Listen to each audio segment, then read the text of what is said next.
ஒரு நாள் ஒரு ராஜா தன்னுடைய ராஜ்யத்திலேயே சிறந்த வீரனான ஒருத்தனை கூப்பிட்டு விட்டார். அவன் வீரன் மட்டும் இல்லை, புத்திசாலியாகவும் இருக்கணும்னு சொன்னார். அப்படிப்பட்ட ஒருத்தன் வந்தப்போ அவன்கிட்ட, நீ கடைசி வரை எனக்கு ஒரு விசுவாசமான நல்ல பாதுகாவலனா இருக்கணும் அப்படின்னு சொன்னார். அவனும் சரி ராஜான்னு சொன்னான். ராஜா அவனுக்கு அரசாங்க பாதுகாவலன் அப்படிங்கிற அங்கீகாரத்தை கொடுத்து முத்திரை போட்டாரு. நாம் கடவுளை நேசிக்கிறோம், கடவுளை வழிபடுறோம், இயேசு கிறிஸ்து தான் என்னோட வாழ்க்கையில் எல்லாமே அப்படின்னு நாம் மட்டுமே சொல்லிக்கிட்டு இருக்கிறதுனால எந்த ஒரு பயனுமே இல்லை. அது மற்றவங்களுக்கும் தெரியணும். இயேசு கிறிஸ்துவும் அவர் தேர்ந்தெடுத்தவங்களுக்கு சீஷர்கள், என்னுடைய பிள்ளைகள் அப்படிங்கிற அங்கீகாரம் மட்டும் இல்லாமல் அவங்களுக்கு சில பவர்ஸும் கொடுக்குறாரு.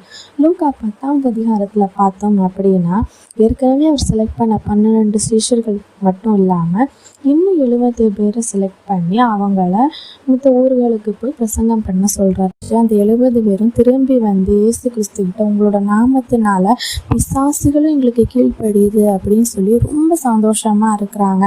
எப்படி பிசாசுகள் கீழ்ப்படியுதுன்னா, லூக்கா 10:19 பார்த்தோம்னா, இதோ சர்ப்பங்களையும் தேள்களையும் மிதிக்கவும் சத்துருவினுடைய சகல வல்லமையையும் மேற்கொள்ளவும் உங்களுக்கு அதிகாரம் கொடுக்கிறேன், ஒன்றும் உங்களை சேதப்படுத்த மாட்டாது அப்படிங்கிற ஒரு அத்தாரிட்டியை, ஒரு பவரை இயேசு கிறிஸ்து வந்து தன்னுடைய சீஷர்களுக்கு கொடுக்குறாரு.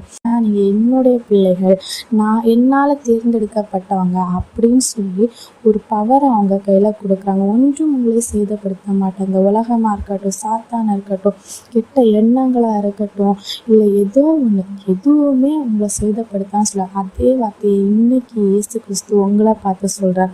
ஒன்றும் உங்களை சேதப்படுத்த மாட்டாது. நீங்கள் கலங்கி நிற்கிறீங்களா, தவிக்கிறீங்களா, ஏன் எனக்கு இப்படின்னு கேட்குறீங்களா, எதுக்குமே கலங்காதீங்க, எதுக்குமே பயப்படாதீங்க, ஒன்றும் உங்களை சேதப்படுத்த மாட்டாது. அதை மட்டும் ஞாபகம் வச்சு, இதே நம்பிக்கையோட, இதே தைரியத்தோட, கடவுள் மேலே முழு விசுவாசத்தோட நம்மளோட வாழ்க்கை பயணத்தை நாம் தொடருவோம். கடவுள் நமக்காக பரலோக ராஜ்யத்தில் ஒரு சீட் ரிசர்வ் பண்ணி வச்சிருக்கார். அந்த நித்திய வாழ்க்கையை நோக்கி நம்மளோட பயணத்தை தொடருவோம்.